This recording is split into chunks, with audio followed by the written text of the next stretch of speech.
È stata fissata la data per l'udienza preliminare che deciderà se andrà o meno a processo Michele Salmaso, il 59enne padovano che il 6 febbraio del 2023 investì il bancario friulano Fabrizio Coppetti e non si fermò a prestare soccorso. L'uomo morì poche ore dopo per le ferite in ospedale.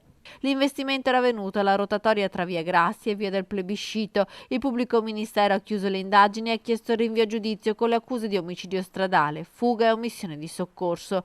L'udienza è stata fissata per il 9 ottobre prossimo. L'incidente era avvenuto la sera del 6 febbraio dello scorso anno. Il corpo agonizzante di Fabrizio Coppetti, 55enne di Venzone in provincia di Udine, venne visto nel mezzo della rotatoria da un passante che diede d'allarme. Nonostante i soccorsi e un delicato intervento chirurgico, dopo una notte di agonia, l'uomo morì in ospedale. La polizia locale, incrociando i video delle telecamere della zona e i tabulati telefonici, riuscì a risalire al passaggio dell'auto di Salmaso, una Citroen C1 che presentava maccature sul parabrezza compatibili con l'urto. Il 59enne, che vive in zona San Lazzaro, poco lontano dal luogo dell'incidente, si è sempre difeso sostenendo di non essersi accorto dell'uomo che stava attraversando la strada e di essere convinto di aver urtato un cartello della segnaletica stradale, di essersi fermato con le 4 frecce ma di non aver visto il corpo a terra di Coppetti e di essere perciò ripartito senza prestare soccorso.